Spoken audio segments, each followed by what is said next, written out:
Cara yang terefektif adalah memanggil anak, ajak anak ngobrol sebentar aja. Sini sayang, sini gitu. Ya, maaf ya, minta maaf, Bunda minta maaf ya nak. Kemarin Bunda ngegas, kasih istilah aja, ngegas. Kamu ngerjain soalnya atau kerjain PR-nya lambat banget ya. Bunda minta maaf ya nak. Kamu waktu Bunda marah, kamu marah juga nggak? Kadang-kadang anak-anak gini, kapan sih Bunda marah? Aku mah biasa aja. Berarti untuk anak itu dia tidak terlalu jadi masalah itu ya. Tapi ada anak yang ya dia langsung marah. Ya, aku juga kesel kemarin Bunda marah, aku juga marah. Terus ada lagi anak yang gini, diem aja ketakutan. Dia nggak berani itu, karena bukan nggak berani dia utarakan pada orang tua, dia wataknya introvert yang namanya pemikir. Jadi dia mau ngomong iya aja dipikirin. Bunda kemarin marah, kamu juga marah ya? Mau bilang iya aja tuh anak pemikir, itu lama dipikirin. Barangkali nanti sore baru mau dibilang iya gitu.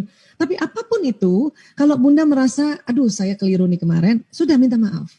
Ya, minta maaf. Dan kalimatnya adalah, Bunda minta maaf ya nak. Umi minta maaf ya nak. Ayah minta maaf ya nak. Selama ini tanpa rasa kita gini, maafin Bunda ya nak. Maafin Umi ya nak. Maafin ayah ya nak. Maafin Abi ya nak. Kita kan mau ajarkan anak bahwa kalau kita yang keliru kan kita nih, subjeknya kita dulu. Bunda minta maaf ya nak. Kalau maafin Bunda ya nak, kita nyuruh dia gitu. Ya, saya seingat saya waktu di Izada pernah juga ya saya cerita tentang otak pria wanita, masih ingat ya dulu ya. Nah, bahwa memang anak laki dan perempuan kan berbeda, ya kan. Nah, tentu anak laki-laki karena otak kanannya lebih dominan, dia selalu banyak gerak, banyak imajinasi, banyak main, banyak. Nah, itu yang kita harus pahami juga gitu. Sehingga pada saat ibu mulai sedikit-sedikit paham tentang begini kerja otak, itu lebih rileks ya. Dan yang luar biasa, ini ada satu riset mengatakan kalau ibunya rileks, anaknya bisa 3 kali rileks. Ibunya senang, anak 3 kali senang. Ibunya tenang, anak 3 kali tenang. Ibunya semangat, anaknya 3 kali semangat. Begitu pula kebaliknya, ibu marah, anak bisa 3 kali marah. Ibu galau, anak 3 kali galau. Ibu kesal, anak 3 kali kesal. Untungnya yang negatif-negatif ini jalannya lamban, dia punya penularan. Apa sih yang menular Bu Aisyah? Ya, gelombangnya. Jadi di tubuh kita tuh ada vibrasi. Kalau saya boleh sharing boleh nggak ya? Saya sedikit sharing ini. Bolehkah? Sebentar. Jadi kalau ya ini yang membuat seseorang itu nular ya. Ibu kayaknya nggak ngomong ya, tapi nular sebentar. Boleh ya?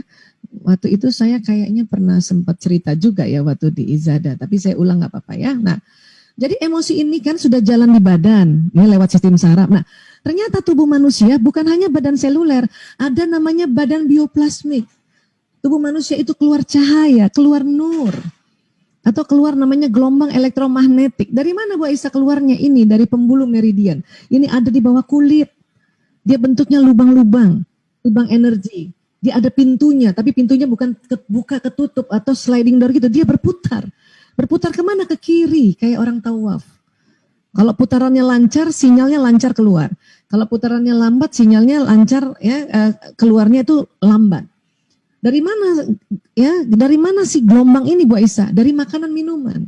Diproses di mana? Di sel tubuh. Dan sel tubuh ini ada triliunan di tubuh kita. Makanya makan minum harus halalan thayyiban. Agar apa? Agar energi yang untuk badan kita, untuk organ-organ tubuh itu halalan thayyiban. Dan gelombang yang keluar itu halalan thayyiban. Belum lagi kita isi gelombang ini yang keluarnya halalan dan thayyiban. Halal dan thayyib, halal dan bagus.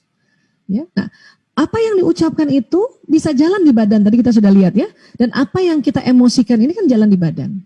Kalau Bunda marah terus, kemudian tidak cepat-cepat move on, maka marahnya jalan di badan, ingat? Kemudian kerjasama lagi dengan kolb, dengan jantung. Jantung ini punya kekuatan 5.000 kali, ya frekuensinya, kekuatannya dibanding gelombang otak. Makanya keluarnya di kolb ini, hati-hati. Ya, dan ini akan menular sekeliling. Menular sekeliling ya.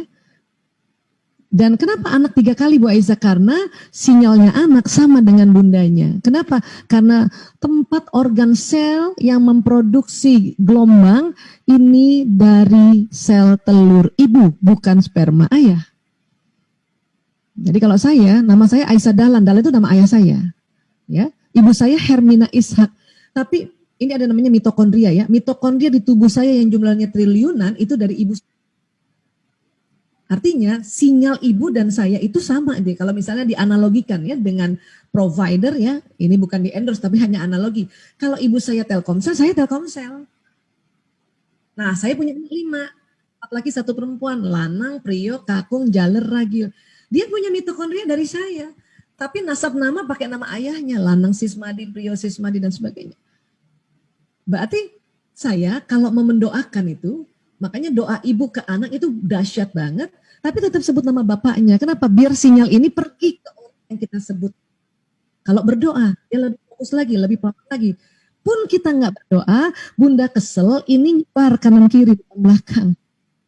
Dan anak bisa 3 kali kesel. Untungnya juga kalau lagi kesel, sinyalnya itu jalannya incoherent nih, jadi lambat kenanya. Kenapa? Ditunggu, kita delete nggak dengan istighfar. Ya, jadi sekali lagi ini akan membuat ya, walaupun kita nggak ngomong, tapi kesel minta ampun itu nanti nular sekeliling kita. Bahkan ya orang yang di rumah kita, asisten rumah tangga kita juga kena itu. Inti magnet di rumah itu adalah ibu. Apalagi terhadap anak ya. Kalau suami gimana Bu Aisyah? Kalau istrinya marah, suami 1 kali marah, tapi anak yang 3 kali marah. Ya, istri senang, anak 3 kali senang, suami 1 kali senang. Kenapa dia 1 Bu Aisyah? Karena dia frekuensi beda. Saya sama suami, saya Telkomsel, dia XL kan gitu. Tapi kok bisa nyambung XL ke Telkomsel? Ya bisa dong. Kita nelfon dari Telkomsel ke XL bisa kan? Tapi karena sudah terus ada hubungan intim suami istri, ritual hubungan intim suami istri itulah maka membuat sinyal istri walaupun bukan dari provider yang sama, dia providernya beda, tapi jadinya selaras. Paling tidak kalau telepon saya sering telepon suami saya walaupun kita providernya beda, tapi di quick access itu, quick access telepon nomornya suami saya nomor 1 duluan. Seperti itu kira-kira. Ya, nah, yang sama si suami dengan siapa? Dengan ibunya. Itulah makanya buat teman-teman yang masih punya ibu mertua, ya, ibunya suami itu harus dihormati. Bikin ibu suami senang, maka suami akan 3 kali senang, Masya Allah. Bu Aisyah, saya baru tahu ini, ya, ibu mertua saya sudah meninggal, doakan. Arwah itu selalu ngelihat kita. Bayangin yang doakan bukan hanya anaknya, mantunya. Itu langsung bilang, ya Allah, kasih senang itu suaminya, anak mantuku itu, ya Rob. Kenapa? Saya dikirimkan Al-Fatihah terus, ya Rob. Dan lebih dekat lagi, orang udah meninggal, lebih dekat pada Allah itu lebih gampang lagi. Jadinya sekali lagi ini asik banget kalau cerita tentang mertua dan mantu ya. Bulan depan saya ada seminar umum, cerita judulnya Mertuaku Sayang, Menantuku Sayang. Nah, ibu-ibu boleh ikut nanti ya. Supaya apa? Supaya kita tuh betul-betul yang namanya berkah-berkahnya ibu mertua, terutama orang tuanya laki-laki, itu kita akan bahas dari semua sudut-sudut sisi-sisi sehingga kita, ya Allah, walaupun memang gak cocok, karena nggak cocok karena itu tadi ya usia doang, karena usia sama watak ya. Tapi gimana caranya bikin senang dia? Ya. Berbahagialah yang ibu-ibu yang punya anak laki-laki.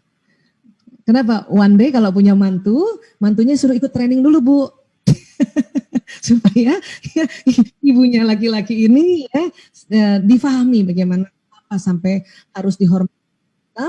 Orang istri panggil, ibunya panggil, suami harus datang dulu ke ibunya, baru ke istri. Kenapa? Dari sisi sinyal saja suami ya, suami itu lebih pengaruh sinyal ibunya daripada istrinya. Seperti itu kurang lebih.